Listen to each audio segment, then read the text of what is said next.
Well, hello again. I'm Robert Fithen, and here we are again. 215 albums from the year 1992 up to number 77. And there has been a couple of comments here and there about, why are you doing so many of the? You're doing too many. I don't care what number 150 is or what number 32 is. It doesn't matter what number 98 is or number 147. Who cares? Well, the point is not so much when you get to numbers like this about what number is higher than what other number. It's more about just doing a big, huge deep dive into 1992 and not, going beyond just talking about the 20 most popular albums and really getting in there and talking about some albums and some bands that maybe you've forgotten about, maybe you weren't familiar with. I know for me, this whole thing has brought back some great memories. And I really had a lot of fun doing this, and I hope the people who are appreciating this deep dive are having as much fun watching the video series. So I've mentioned before that I'm going to do 1983 next. I mean, I'm obviously going to do a few more videos between the two. I'm not going to jump right into 1983. But I am doing 1983 next because I love these deep dives.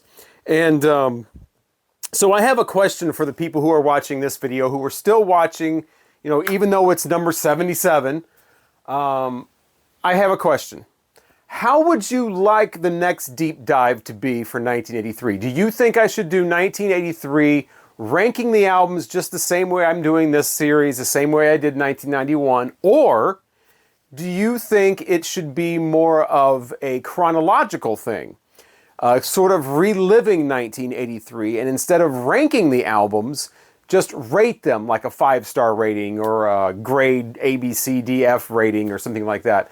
And just do them chronologically. Start off with the albums that were released on the first week of January and go all through January, all through February, all the way up to the end of December, sort of like reliving each week and talk about the albums that came out at that time.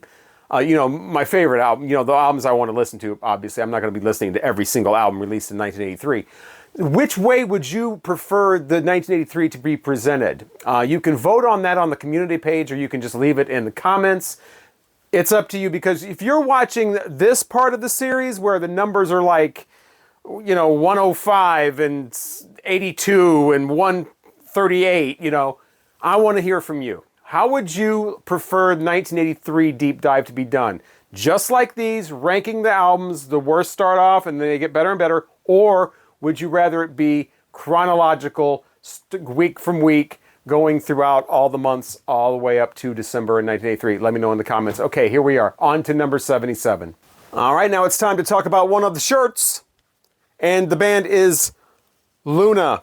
And their CD is called Lunapark. This was their debut. Lead singer had been in the band Galaxy 500 before this, but this was the first time that Luna put out an album. And the very first song is called Slide. It was a single, and it starts off by saying, "You can never give the finger to a blind person." So, it doesn't continue like that, though, thankfully. Really a mellow affair, kind of a mellow alt-rock kind of thing that was going on. The vocalist, like I said previously with Galaxy 500, he's very nonchalant with the vocals and the singing. He does not project very much at all. So it's kind of like this very laid-back kind of feel. Slash Your Tires was another single off of here, and I always like that one. In my dreams, I slash your tires. And in my dreams, I start these fires. It works really well with his particular style of singing, because it makes it even sound more psychotic, because he's just so calm and sort of serene throughout the whole thing. There are some more up-tempo tunes on here, like I Can't Wait and My Sister, things like that. But if you don't know those songs, you certainly aren't going to recognize them from the title. This woman on the disc here, is that the woman is that the actress that always used to show up on the Monkees TV show? She's in several places. She's on the inlay card and everything, but yeah. Lunapark from Luna. I saw these guys live at the basement bar called Cicero's. And yes, I know I've told this story before, but I'm going to tell it again. Maybe you didn't hear it. So they're playing, right? And I'm there, and I had just turned 21, because I'm in a basement bar now watching these guys. I'm in college. And this is like 94, something like that, 93. And one of the songs they're doing is a cover of the Plastic Ono Band's Hold On John. Hold on, John. John, hold on, Yoko. Yoko, hold on. It's gonna be all right. In that song, they're playing along, and for some reason, John just goes, Cookie. Like, you know, Cookie Monster off Sesame Street. Just out of nowhere. Just doom, doom, doom, doom, Cookie. And so they're playing it. Luna's playing it at this bar. You know, they're just doing a cover of it. And everybody's real quiet because the music's real quiet. And when it gets to that part, I just go, Cookie.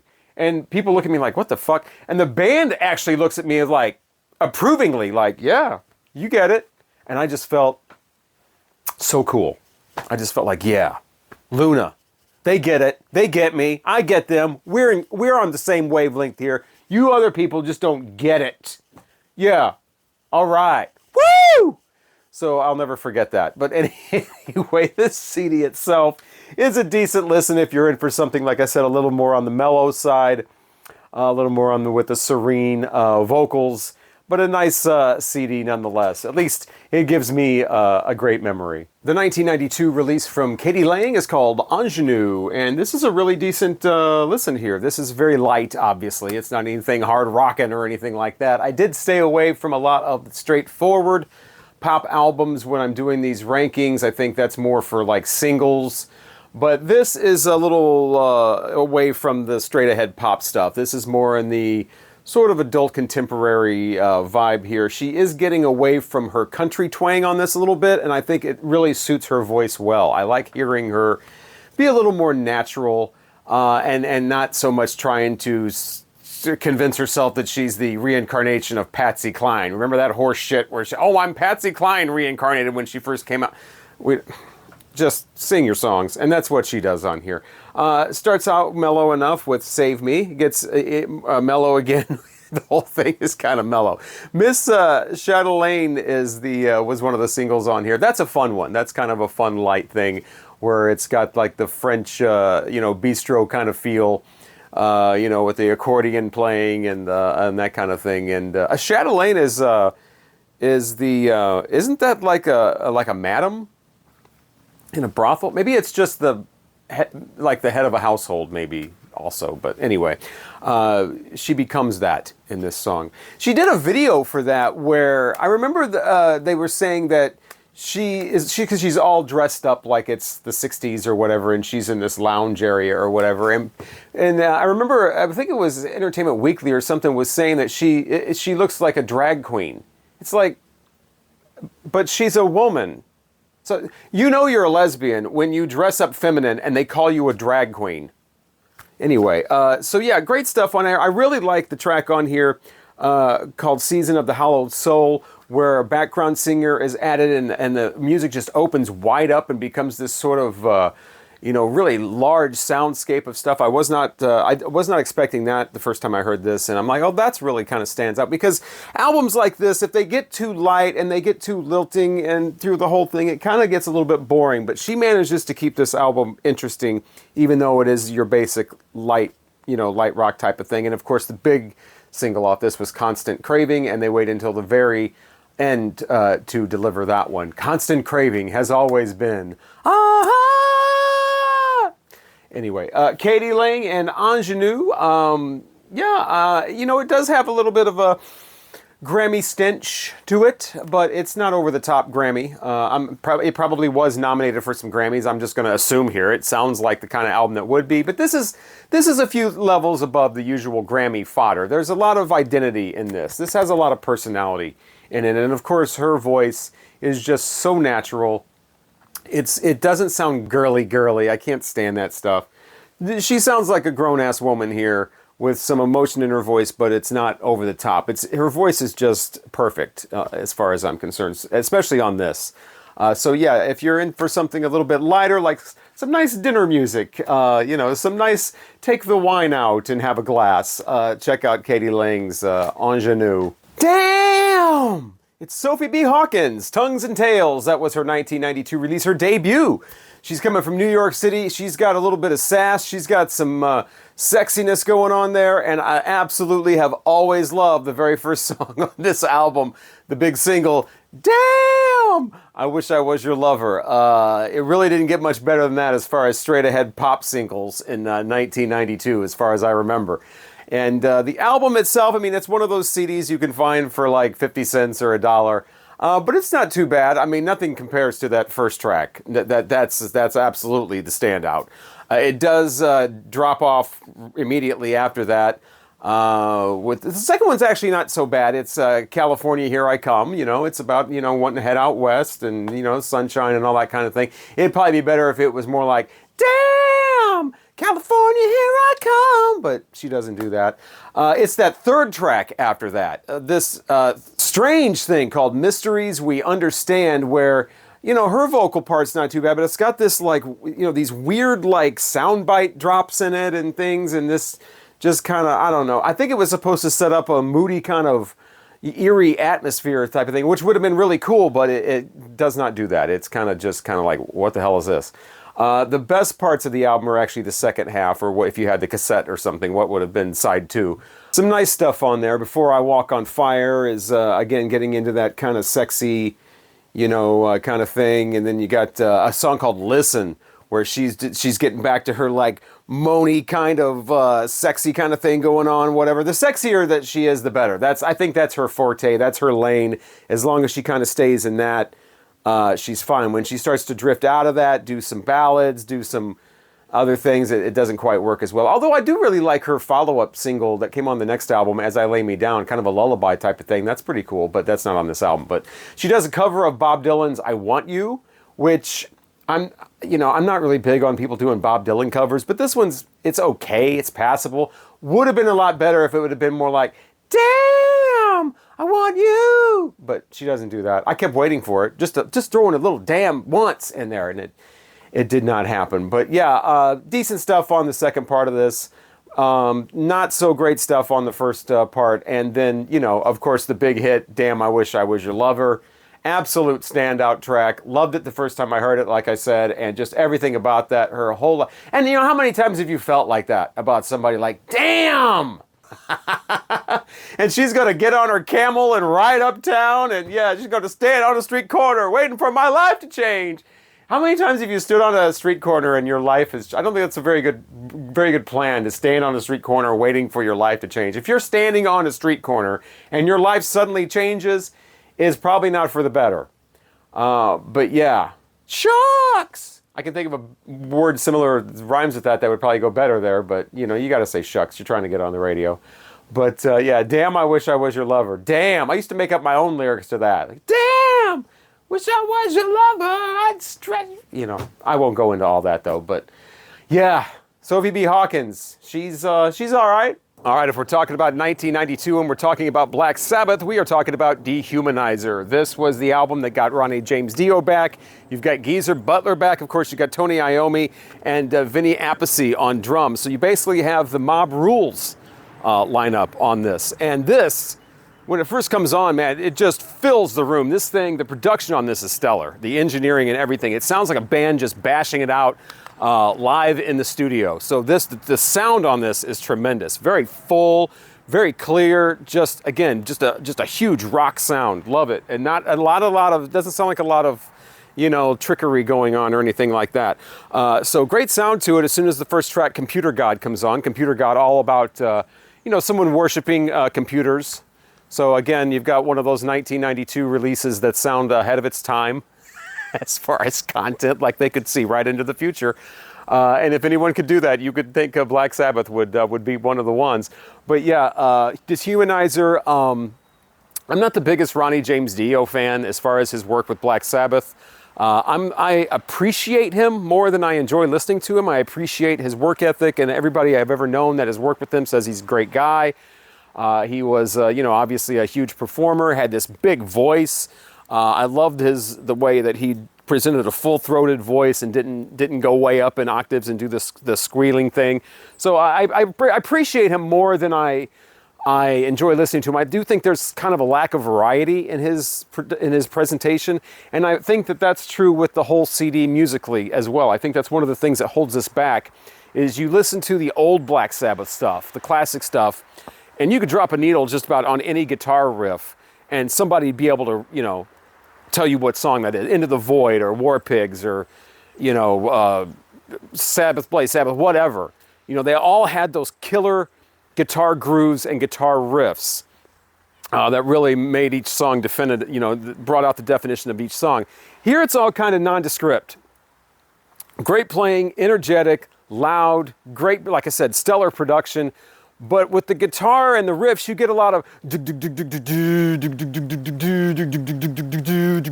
you know, just a lot of rhythm type stuff. It's loud, it's rock, but they're basically just makeshift guitar parts. There's not a lot that stands out. I mean, there's some cool riffs on, you know, it's like Time Machine, and towards the end there has a really cool guitar run through it. Like the song I, that's probably the biggest song on here. I. That even, the guitar in that is just, you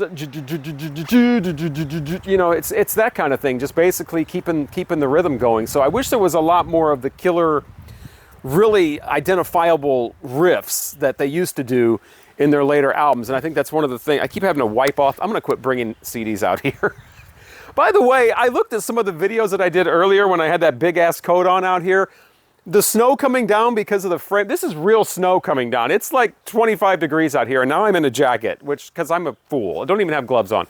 But the snow looks fake. It looks like an after effect. But no, this is real snow, as you can see it collecting on the jacket here. This is not an effect. I just wanted to have some different scenery, and I thought some of the extreme metal especially made for a good, you know, this made for a good backdrop. And, you know, I don't know. I just was trying something different. It's been snowing nonstop, and so I thought I'd come out here and do some in the snow. I just want you to know this is real snow. This is not an effect, even though it kind of looks like that because of the frame rate of the video. Anyway, Dehumanizer, Black Sabbath. Definitely one of their better later albums, but you know, come on, it's still not on par with the ones from the early 70s. But what can touch those? I mean, we grew up with those, we know those. They've got the killer riffs that are super memorable, so it's kind of hard to top that. But it's a decent listen, like I said, and stellar, absolutely stellar sound and production, just absolutely filling the room with rock. Bruce Dickinson of Iron Maiden. Let's talk about his cousin's band. Catherine Wheel, yes, the lead singer and main songwriter for this band is Rob Dickinson, Bruce Dickinson's cousin. These guys from Yarmouth, England, and this is their debut, Ferment, and definitely in the dream pop era with a little bit of more of a noise rock thing going on as well, or shoegaze, if you will. Yeah, so these guys had a couple of singles that were big off of this, I Want to Touch You and Black Metallic. They're both on here, as well as Ba Ba Ba Ba Ba Balloon. With its popish kind of lyrics. That song, I think, is added to this CD. I don't think it's on the original UK version. It was a later single that was added on this, and so it does have a little bit of a more pop kind of sound. It's a little bit different than the rest, and it's kind of tacked on at the end. But I Want to Touch You in Black Metallic are what this is all about. That's the sound here, and it's definitely a very noisy, very dream pop, very drifty, kind of swirly. You're just drifting off, and you're on this just bedrock of noise throughout the entire thing. It does get a little bit very much one note after a while. You're kind of like, okay, these are all starting to sound very similar, and certainly that's the case here. By the time track 7, the title track, Ferment, comes on, the vocals are so mixed into the music that it's almost hard to understand what is going on with the lyrics. So, yeah, the vocals on here from Rob Dickinson, they definitely mix those in as if they are just another instrument. Like I said, more and more it seems like as the album goes on. I was talking earlier about the band Sloan and how I thought their harmonies work better when they don't use as much distortion. I don't think it works as much for them. This is a band where the distortion is one of the main characters of the sound. It's definitely like just this ocean of sound with just this, like I said, just this bed of just distortion and feedback, and not necessarily, you know, squealing feedback, but just this guitar tone that everything is cranked up so that it's hard to discern actual strumming or anything like that. It's just this bedrock of sound. And the vocals fitting in right into that like another instrument. And it does get very similar as it goes on. So, but the first few tracks, especially Black Metallic, which is You know, almost 8 minutes long on here. I remember the video for that was on MTV quite a bit, and it really broke these guys out. But you know, that was probably some sort of 4-minute long single version. But yeah, I Want to Touch You and all of that. It's just it's dream pop with a noise rock edge. Is basically Catherine Wheel. This was their debut. They would have about 4 more albums. They would be going on through the 90s. I think they might have put out their final one in actually 2000. And then that was it for them. They had their 90s thing, and then they were done. But this is a great example of you know, the vocals fitting in well with the whole shoegaze dream pop sound. I mean, it just sounds like another instrument, the way that they're mixed in there, and you know, kind of embedding into the sound instead of rising above it. So yeah, Catherine Wheel and Ferment. If you're into dream pop, shoegaze, whatever, with a little bit of noise rock added on, definitely check that out. All right, let's talk about Faster Pussycat and their final album for a major label, and it was 1992's Whipped. And this is one of those kind of CD booklets where it's not a booklet, it's a fold-out poster, so it reveals a larger photo. So I made sure to put the whole thing up here for you to see. But yeah, Faster Pussycat, just 3 albums on Elektra, and this was the final one. Fun LA band, they got the attitude, they got the sleaze. I've always liked Faster Pussycat ever since their debut back in 1987. But I wasn't really that familiar with this one. It starts off with Nonstop to Nowhere.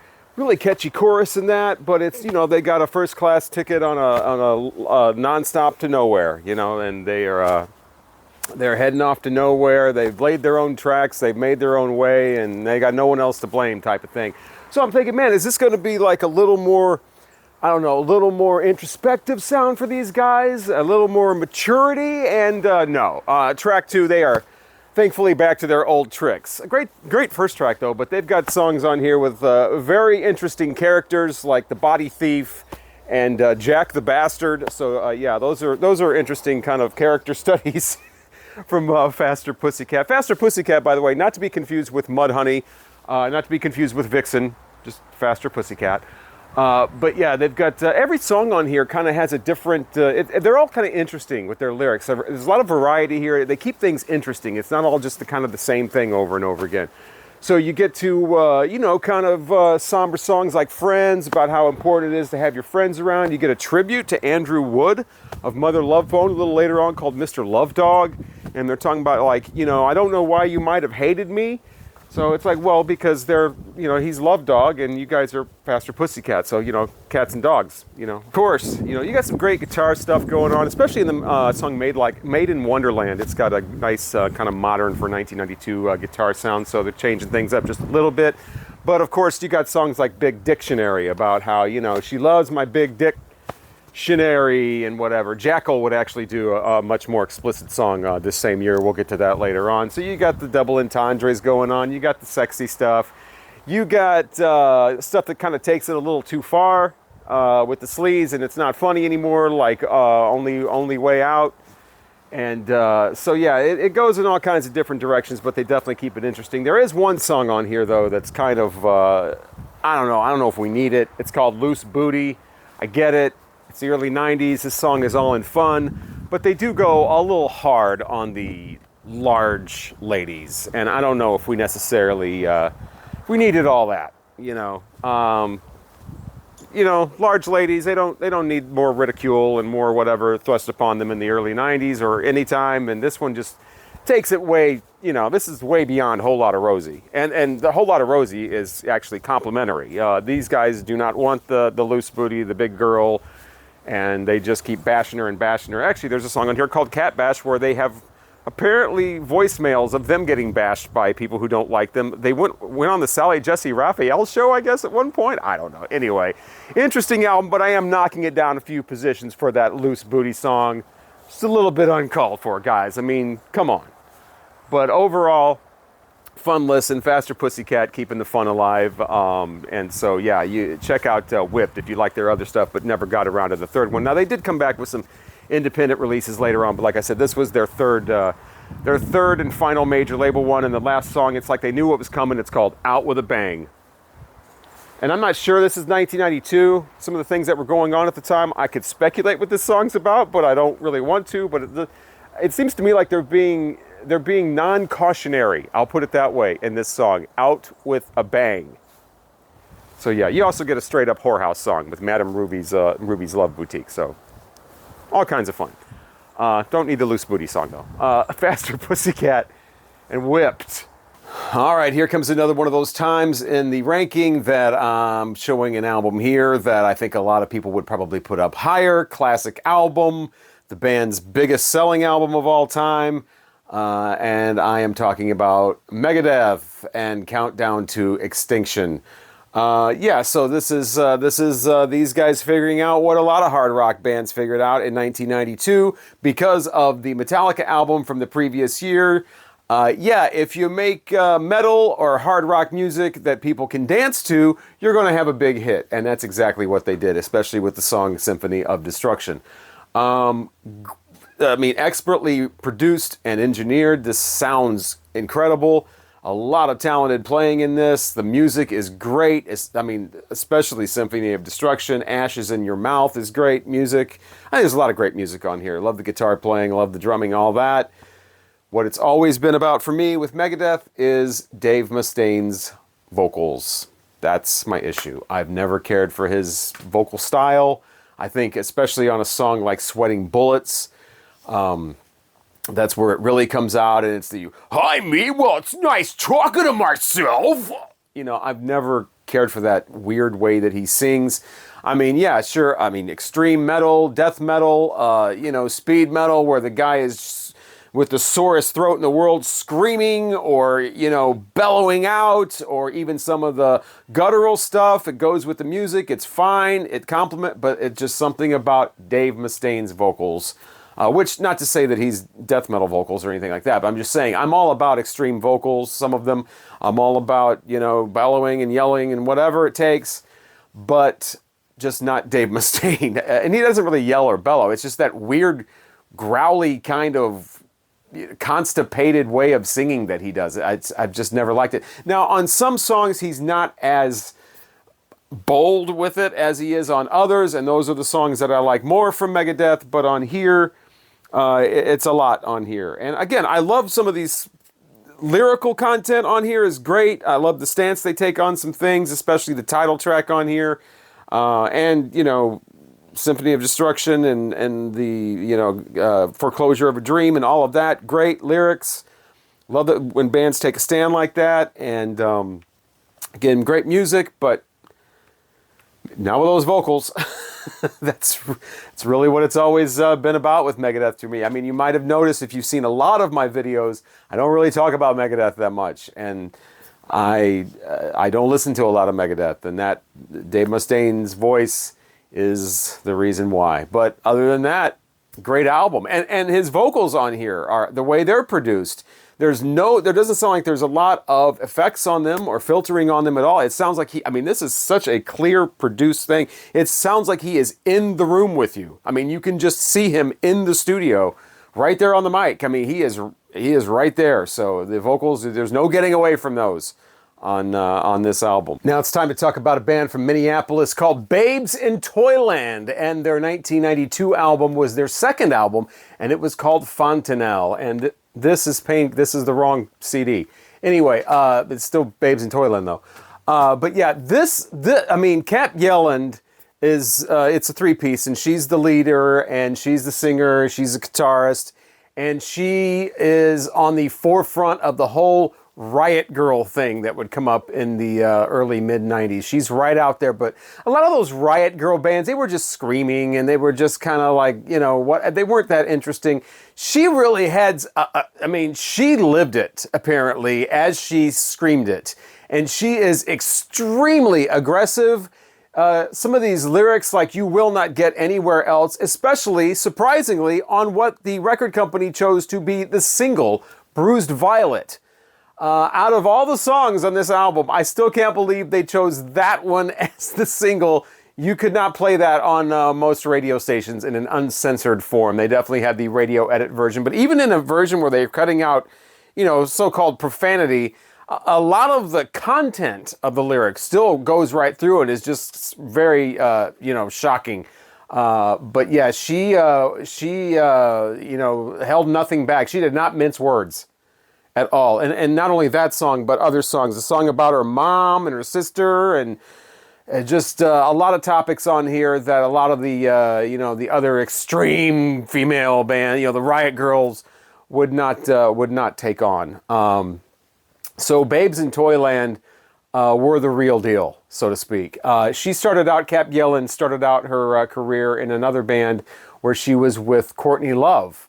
So she was sort of, I mean, according to the story, according to her, you know, the legend, she was sort of a mentor to Courtney Love and kind of showed her the ropes and everything, got her in the band and all that. And then, of course, they had a huge falling out. But yeah, this is well beyond Courtney Love. This is just very visceral. You know, it really beyond punk. Really, this is just. Well, you got to check out Bruised Violet first of all, and to see what I mean, and then you can check out some of the other songs that aren't quite as abrasive.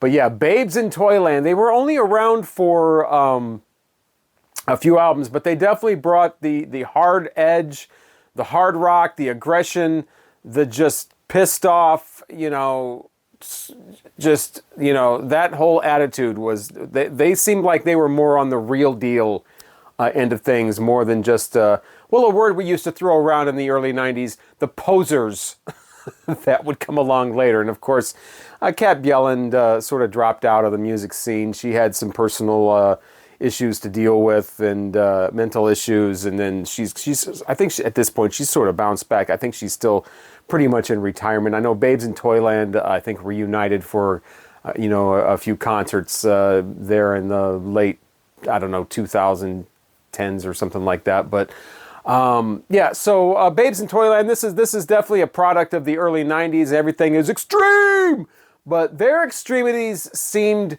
a little more in earnest. So if that's what you're listening for, you definitely want to check out Babes in Toyland, especially their second album. It was their major label debut called Fontanelle. Okay, so now we're up to one of those albums that I always thought was pretty good, you know, decent, 3.5, 4 stars out of 5. I think it's, you know, okay album, great at times maybe, but a lot of people consider this like, oh wow, this is one of the best albums ever.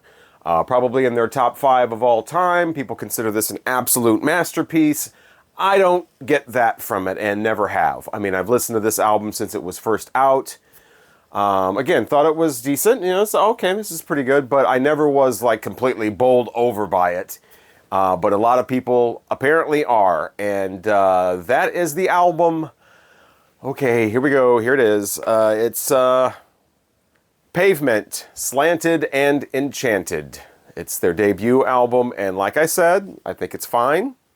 I'm just not putting it way high up like it's like the best thing ever, but I understand a lot of people would probably put this at number 1, you know, maybe 5 or 6, but some people would put this at number 1. But anyway, yeah, so it starts off with a great line. Hey babe, I saw your girlfriend. You know, she's eating her fingers like it's just another lunch. Okay, that's interesting enough. That's the song Summer Babe that starts it off. Then we get into the big single Trigger Cut, which got some nice little, you know, quirky guitar stuff going on. Neato, you know. Fine, you know, great. What you have here is you have the lead vocalist, Stephen Malcolmus, doing the kind of the Jonathan Richman thing from the Modern Lovers. You know, when I talked about the Modern Lovers record a few videos back when I first got that great sounding reissue, I mentioned that they were way ahead of their time and they would sound great to anybody who likes that early 90s indie rock. And Pavement was probably one of the bands that I should have mentioned by name because, you know, he's doing, like I said, like the lackadaisical vocals and just the everyman kind of thing.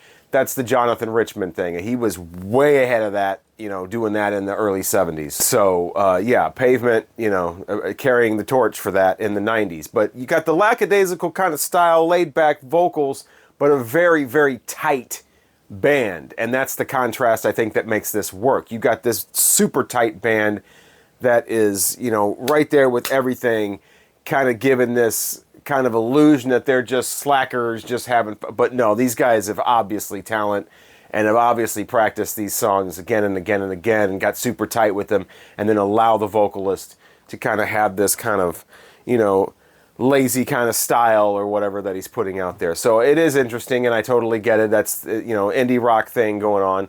And they are true indie rock. They just don't have that name. I never liked describing music as indie rock, because indie rock to me is more of how the music is promoted or how the music is distributed, and not so much the sound.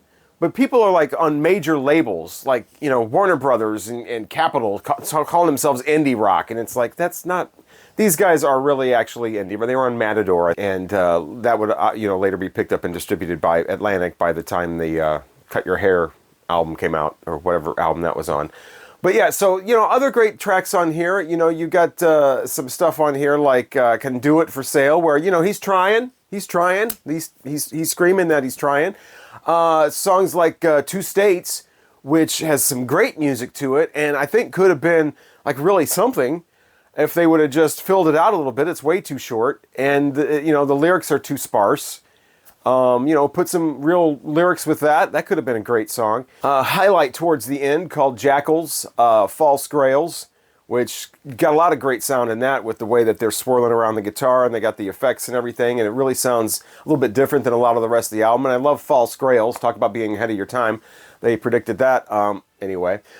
So yeah, Pavement, Slanted, and Enchanted. Great listen a few times, you know, it's interesting. It's got some nice touches on there. I wish they would have filled out some of the songs a little more. They could have made them, you know, a little more interesting or whatever, but I totally get it. It's just not knocking me out, you know, it's just not, oh my God, I gotta go out and get my Pavement shirt now. You know, it doesn't do that for me. 1992 was the year that I believe Sonic Youth must have heard Nirvana and decided that they wanted to sound a little more like that, and maybe they would sell a few more records. They are on a major label now, the same label as Nirvana's Nevermind. Their album from 1992 is called Dirty, and yeah, a lot of this sounds like Nirvana, Nevermind. I'm surprised it doesn't have a baby in a pool on the cover of it. But yeah, it's produced by the same person, Butch Vig. It's mixed by Andy Wallace. And yeah, they're out on tour with Nirvana, and I think they got a lot from that. And so yeah, a lot of the songs on here definitely sound like an alternative rock kind of thing, especially the ones that Thurston Moore has lead vocals on. They really sound like just basic alternative rock stuff that was out. It could have been like 20 different bands that were out in 1991, 92, that type of thing, with just that noise rock guitar over the top of it. You remove that particular track from the recording, and these are going to sound like your basic alternative rock songs from the early 90s.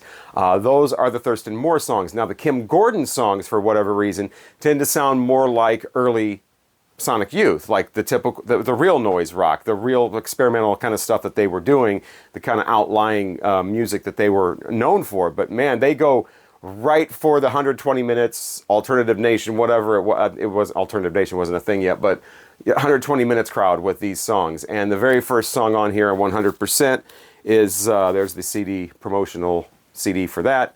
But yeah, from the very first track, you can hear that. I mean, and it was, of course, a big single. So was Youth Against Fascism, and so was Sugarcane. And Sugarcane's a little more of the Sonic Youth that you've grown to know and love from the early albums. But these two, I mean, these are basic alternative 90s rock that, like I said, could be 20 different bands, and they add that little Sonic Youth noise layer on the top of it, or actually kind of under it, and that makes it Sonic Youth. But yeah, these are, you know, let's get on the radio, let's get on MTV, let's sell 1 million copies. And I believe this was probably their biggest selling album. I mean, I know Goo was kind of up there as well, but I think this was the peak for them as far as commercial success. But the album's a great listen nonetheless. You know, especially if you're not a big fan of their early stuff, you might want to give this one a shot. It's a little more, like I said, a little more in the middle of alternative rock's road. And there's great stuff on here, whether you're into more of the Thurston Moore kind of alternative rock stuff, or you're rather more into the noisy kind of out there kind of Kim Gordon stuff. Great stuff on here. It's an hour long, so there is some skippable stuff on here. My favorite track doesn't even come until the end, which is Chapel Hill. I don't know why that, maybe that, I don't know if that was a single or not. I don't think it was, but maybe it should have been. But there's great stuff to be found, and then there's stuff that you're like, but it's a kind of an uneven, not wildly uneven, but sort of an uneven album, because it does go this direction in some things, and then it's back to the old Sonic Youth here, and then it's kind of bouncing back and forth. And the Kim Gordon songs are sort of more in the vein of, you know, bad relationships or being abused in some way, being sexually harassed specifically at work. I think that one was based on a true story, unfortunately. But yeah, so Kim Gordon is going for that lane, and then Thurston Moore is more of a worldly kind of, you know, here's the societal situation in a lot of the songs. After this one, I think they would have kind of, you know, I think they alienated some fans with this album who thought they had tried to go a little too mainstream, and their next couple didn't really do hardly anything. The Experimental Jet Set, Trash, and No Star. I don't know if I could really say that 10 times fast. There's this one, hey look, a record. And then this one here, the one with the t-shirts on, Washing Machine. Didn't do a whole lot for them, and then they kind of, I think it was a little after that they broke up, and that was the end of Sonic Youth. They each kind of all did their different things and whatever, but this was the commercial peak. This is the one that, like I said, this sold a lot, got them on MTV, and there's little golden nuggets to be found here and there on this album. All right, so that's going to wrap it up with this particular episode of the huge dive into the albums of 1992. 215 of them reviewed and ranked. Thank you so much again for checking this series out, checking this video out, leaving comments, thumbing up the video, however you're participating. And please do not forget, if you missed it in the beginning of the video, I talked about doing 1983 next, and I want to know, should I do a ranking similar to the ones I've been doing, where it's like the worst albums first and the albums get better and better and they're ranked, or would you prefer that I did 1983 chronologically, going week to week, the albums that were released. Now, each video is not going to be a different week. I mean, it'll be multiple weeks per video, but it'll start out the first week of January, go all the way up to the end of December, and each album will be rated instead of ranked, like a 4 or 5 star rating or whatever. Let me know in the comments, or you can vote on the community page. I really want to know your opinion, especially since you're watching these kind of midway videos on this series. Thank you so much. Definitely appreciate it. Once again, I'm Robert Fithen, and hopefully I will talk to you again in the next one.